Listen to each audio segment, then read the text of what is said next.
Everyone, welcome to diseases world. आज हम topic पढ़ेंगे हाइपर कैलेमिया। आइए देखते हैं हाइपर कैलेमिया क्या होता है। तो हाइपर कैलेमिया जो वर्ड है, सबसे पहले हम जानते हैं what is hyper and what is kalaemia. जो कैलेमिया टर्म है यहाँ पे दिस वन, इस कैलेमिया का मतलब होता है बैलेंस ऑफ पोटेशियम, और हाइपर का मतलब होता है बढ़ जाना। जैसे हाइपर एंड हाइपो दो टर्म होते हैं, हाइपर मतलब बढ़ जाना और हाइपो मतलब कम हो जाना। यहाँ पे टर्म है हाइपर और कैलेमिया मीन्स पोटेशियम का बढ़ जाना। और अगर हम ऐसे बात कर ले, अगर कैलेमिया कैलेमिया तो इस पे से हम के निकाल लेंगे, इस पे प्लस हो जाएगा तो ये हो जाएगा पोटेशियम। तो अगर हाइपर कैलेमिया है तो हाइपर कैलेमिया में there is a increase in the potassium level in ECF compartment. ECF compartment. Now what is ECF compartment? ECF मतलब होता है एक्स्ट्रा सेलुलर फ्लूइड, और ICF होता है जिसको हम बोलते हैं इंट्रा सेलुलर फ्लूइड। मान लीजिए कोई सेल है तो सेल के अंदर का पार्ट हो जाएगा ये ICF, और जो बाहर हो जाएगा, जो बाहर का मीडियम हो जाएगा, उसे हम बोलेंगे ECF यानी कि एक्स्ट्रा सेलुलर फ्लूइड। तो हमारा जो पोटेशियम है वो पोटेशियम हमारा इंट्रा सेलुलर आयंस है। जैसे अगर हम बात करें फॉर एग्जांपल किसी सेल की, तो सेल के अंदर पोटेशियम होगा और सेल के बाहर भी पोटेशियम होगा, but it is a intra cellular electrolyte. इसके कारण से जो पोटेशियम का लेवल होगा अंदर अराउंड 98% होगा, और जो बाहर होगा वो केवल और केवल 2% होगा। यानी कि ECF कंपार्टमेंट में पोटेशियम का लेवल केवल 2% ही होता है ओवरऑल पोटेशियम का। बाकी जितने पोटेशियम होते हैं वो इंट्रा सेलुलर होते हैं, यानी कि सेल के अंदर होते हैं, अराउंड 98% पार्ट ऑफ पोटेशियम। अब यही जो पोटेशियम है अगर ECF कंपार्टमेंट में बढ़ जाएगा, यानी कि ये 2% थे और इंक्रीज हो जाएगा, तो उसको हम टर्म देते हैं हाइपर कैलेमिया का। तो साथ ही साथ हम देख लेते हैं इसकी डेफिनेशन क्या हो जाएगी कि serum potassium level increase in ECF compartment is known as hyper kalaemia.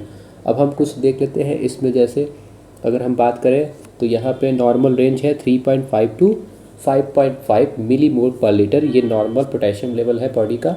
अगर इससे ऊपर हो गया, यानी कि 5.5 से ऊपर हो गया, तो उसे हम हाइपर कैलेमिया बोलेंगे, और 3.5 के नीचे हो गया तो उसे हम बोलेंगे हाइपो कैलेमिया। आगे देखते हैं क्लासिफिकेशन। हम हाइपर कैलेमिया को कितने पार्ट्स में डिवाइड कर सकते हैं अकॉर्डिंग टू सीवियरिटी। तो पोटेशियम लेवल देख सकते हैं, पोटेशियम लेवल के अकॉर्डिंग या सीवियरिटी के अकॉर्डिंग हम देखेंगे तो यहाँ पे पोटेशियम लेवल अगर मोर देन 5.5 मिलीमोल पर लीटर है तो उसे हम माइल्ड स्टेज मानते हैं, माइल्ड हाइपर कैलेमिया। मॉडरेट में अगर देखेंगे, मॉडरेट हाइपर कैलेमिया क्या होता है, तो उसमें पोटेशियम लेवल है वो मोर देन कितना हो जाएगा 6 to 6.9। और अगर हम सीवियर केस की बात करें तो यहाँ 7 से ऊपर यानी कि 7 मिलीमोल पर लीटर के ऊपर चला जाएगा पोटेशियम लेवल, उसको हम severe case of hyper kalaemia या सीवियर हाइपर कैलेमिया बोलते हैं। ये था क्लासिफिकेशन ऑफ हाइपर कैलेमिया। बात करते हैं काज की, कैसे हो जाता है हाइपर कैलेमिया, क्या कारण हो सकते हैं। तो उनमें से पहला इंक्रीज्ड पोटेशियम इनटेक। जाहिर सी बात है कि अगर हम पोटेशियम इनटेक बढ़ा देंगे तो बॉडी में पोटेशियम का ओवरलोड होगा, जिसकी वजह से हाइपर कैलेमिया हो जाएगा। जैसे कुछ फ्रूट्स होते हैं, कुछ फूड होते हैं जिसमें पोटेशियम की मात्रा ज़्यादा होती है, जिसके कंटिन्यूस इनटेक से पोटेशियम इनटेक बढ़ जाएगा। जैसे कि फॉर एग्जांपल टोमेटो है, बनाना है, साइट्रस फ्रूट्स हैं। और पोटेशियम कंटेनिंग जो ड्रग्स होते हैं वो भी हमारे बॉडी में पोटेशियम के लेवल को बढ़ा देते हैं। दूसरा है डिक्रीज पोटेशियम एक्सक्रीशन। अगर हमारी बॉडी में पोटेशियम लेवल बढ़ा है लेकिन हमारी किडनी जो है उसको एक्सक्रीट आउट करने में अनेबल है।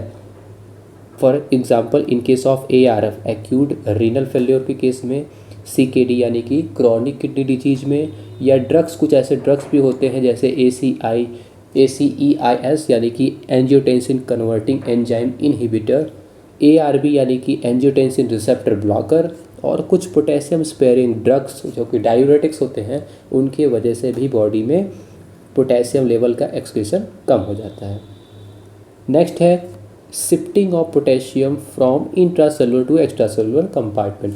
जैसा कि मैंने स्टार्टिंग में बताया था कि 2 कंपार्टमेंट होंगे, एक होगा ICF और एक होगा ECF। तो यहाँ का पोटेशियम यानी कि अंदर का जो पोटेशियम है इंट्रासेलुलर पोटेशियम, वो शिफ्ट होने लगेगा कहाँ पे, एक्स्ट्रासेलुलर पोटेशियम में। तो ECF कंपार्टमेंट में पोटेशियम का लेवल बढ़ने की वजह से हाइपर कैलेमिया हो जाएगा। ये कैसे होता है? ये केस होता है एसिडोसिस का। एसिडोसिस के केस में पोटेशियम का इफ्लक्स होता है। दो टर्म होते हैं, इनफ्लक्स और ईफ्लक्स। इनफ्लक्स और ईफ्लक्स। इनफ्लक्स मतलब कोई भी आयंस जो है इनसाइड द सेल जाना, और ईफ्लक्स मतलब आउटसाइड द सेल जाना। तो यहाँ पे पोटेशियम कहाँ जाएगा? फ्रॉम इनसाइड टू आउटसाइड, जिसके कारण से क्या करेगा? वो हाइपरकैलेमिया काज करेगा। In case of acidosis efflux of potassium होता है। हाइपर ऑस्मोलैलिटी, जैसे हाइपर ऑस्मोलर सॉल्यूशन अगर हम पेशेंट को इन्फ्यूज़ कर रहे हैं लाइक डेक्सट्रोज एंड मैग्नीटॉल, तो वो भी हमारे पोटेशियम को क्या करेगा? इंट्रासेलुलर से एक्स्ट्रासेलुलर पोटेशियम को सेंड कर देगा, यानी कि भेज देगा। नेक्स्ट हम देखेंगे साइन एंड सिम्टम्स। अगर किसी को हाइपरकैलेमिया है तो उसमें क्या क्या साइन एंड सिम्टम्स अपीयर होते हैं? पैल्पिटेशन हो सकता है, इरेगुलर हार्ट बीट हो सकती है। वेरी इंपॉर्टेंट, हमारा जो पोटेशियम है वो हमारे हार्ट को डाइल्यूट कर देता है, यानी कि हार्ट पे इसका इफेक्ट बहुत ज़्यादा होता है, इसलिए इरेगुलर हार्ट बीट होती है। नॉजिया एंड वोमिटिंग हो सकता है, चेस्ट पेन हो सकता है। ये कुछ साइन एंड सिम्टम्स हैं हाइपरकैलेमिया के। डायग्नोस कैसे करेंगे हम? किसी को हाइपरकैलेमिया है तो डायग्नोसिस कैसे की जाएगी? तो हम आरएफटी करा सकते हैं, रीनल फंक्शन टेस्ट, जिसमें हम देख सकते हैं कि क्या किडनी काम कर रही है। अगर किडनी प्रॉपर काम करेगी तो हाइपरकैलेमिया के चांसेस कम होते हैं, क्योंकि जितने भी पोटेशियम लेवल बढ़ जाएगा तो kidney is able to excrete out all the potassium from the body which is been increased. Electrolyte, अगर हम सीरम इलेक्ट्रोलाइट में देखें तो सीरम इलेक्ट्रोलाइट में हमको कराना पड़ेगा पोटेशियम आयन का टेस्ट कराना होगा। इसमें हम देख सकते हैं, आरएफटी में भी देख सकते हैं पोटेशियम आयन को। ECG which is very important hyperkalaemia के केस में। अगर कोई सीवियर हाइपरकैलेमिक पेशेंट है तो उसमें हम क्या करेंगे? ईसीजी कराएंगे। ईसीजी कराने के बाद हमें ईसीजी में क्या डायग्नोस करना है? There is a peaked T wave. T wave जो होगी वो पीक्ड हो जाएगी, यानी कि टॉल हो जाएगी।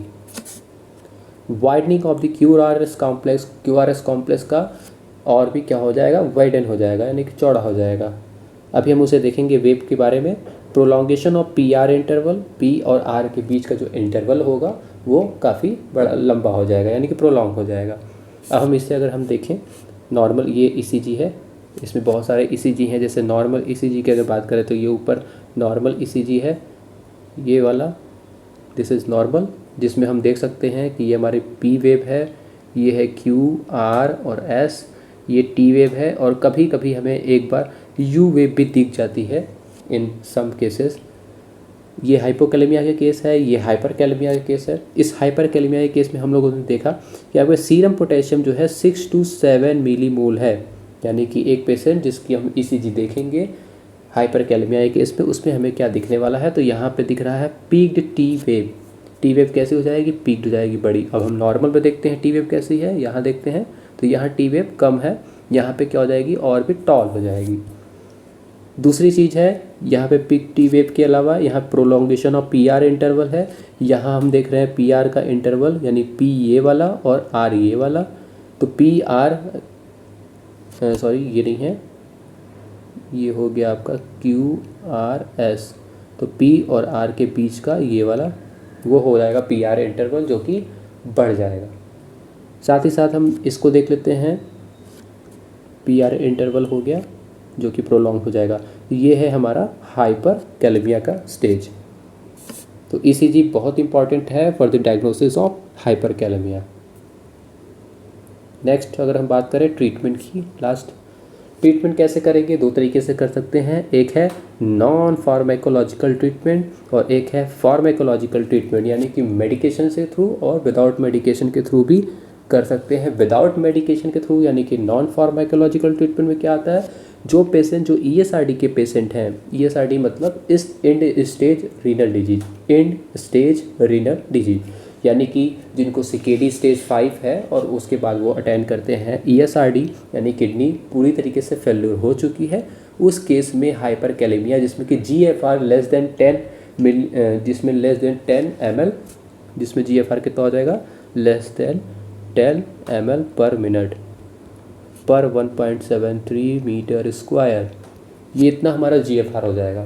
तो जीएफआर कम होने की वजह से भी हाइपरकैलेमिया हो जाता है, यानी किडनी एकदम बिल्कुल काम नहीं करेगी ईएसआरडी के पेशेंट को, तो उनको इमीडिएट हीमोडायलिसिस की ज़रूरत पड़ती है। उन पेशेंट को हम डायलिसिस करेंगे और डायलिसिस के थ्रू जो भी पोटेशियम लेवल बढ़ा हुआ है उसको हम फिल्टर आउट करेंगे। फार्माकोलॉजिकल ट्रीटमेंट में क्या करेंगे? फार्माकोलॉजिकल ट्रीटमेंट में हम मेडिकेशन देंगे। मेडिकेशन में क्या आता है? एक है एंटागोनाइजिंग द मेम्ब्रेन इफेक्ट। हम लोग मेम्ब्रेन की इफेक्ट, यानी कि अगर कोई सेल है तो इस मेम्ब्रेन है ये, इस मेम्ब्रेन की इफेक्ट को हम कम करेंगे पोटेशियम के लिए विथ कैल्शियम। विथ कैल्शियम क्या करेंगे? उसके लिए हमें क्या करना है? कैल्शियम ग्लूकोनेट देना है। आईवी कैल्शियम ग्लूकोनेट देंगे, जिससे क्या होगा कि जो हमारा मेम्ब्रेन का जो इफेक्ट है वो कम हो जाएगा, जिसके कारण से पोटेशियम जो है इंट्रासेलुलर से एक्स्ट्रासेलुलर में नहीं बढ़ेगा। तो इससे क्या होता है? हमारा हार्ट को प्रिवेंशन प्रोवाइड होता है, यानी कि जो हमारा पोटेशियम लेवल है अगर ईसीएफ पे बढ़ जाएगा तो हार्ट पे इफेक्ट डालता है। उसके इफेक्ट को कम करने के लिए हमें आईवी कैल्शियम ग्लूकोनेट इन्फ्यूज़ करना है। दूसरा है shifting of potassium into the cell. अब हम पोटेशियम बाहर तो बढ़ गया, अब हम क्या करेंगे? इसको शिफ्ट कराएंगे कि अंदर चला जाए। तो इसके लिए हमें इंसुलिन देना होगा, क्योंकि इंसुलिन और एल्डोस्टेरोन दो ऐसे हार्मोन हैं जो कि इलेक्ट्रोलाइट यानी कि पोटेशियम को क्या करते हैं? शिफ्ट कराते हैं अंदर की तरफ। डायूरेटिक्स है, डायूरेटिक्स में हम दे सकते हैं लूप डायूरेटिक्स और थायाजाइड डायूरेटिक्स। साथ ही साथ सोडियम बाइकार्ब लगा सकते हैं in case of metabolic acidosis. इस केस में हम अगर मेटाबॉलिक एसिडोसिस कोई कारण है जिसकी वजह से क्या हो रहा है, मैंने अभी बताया था मेटाबॉलिक एसिडोसिस यानी कि एसिडोसिस का जब केस होगा, यानी कि पीएच लेवल ब्लड का डाउन होगा, उस केस में मेटाबॉलिक एसिडोसिस होती है। और मेटाबॉलिक एसिडोसिस का केस होता है जिसके अंदर जो हमारा शिफ्टिंग है पोटेशियम की वो इंट्रासेलुलर से एक्स्ट्रासेलुलर शिफ्ट हो जाती है। तो उसको ट्रीट करने के लिए पहले हमें क्या करना होगा? सोडियम बाइकार्ब देना होगा। तो इस तरीके से ये हमारा ट्रीटमेंट हो गया। तो आज का ये हमारा टॉपिक हाइपरकैलेमिया का यहीं ख़त्म होता है। नेक्स्ट टॉपिक के लिए देखते रहिए। Thank you so much.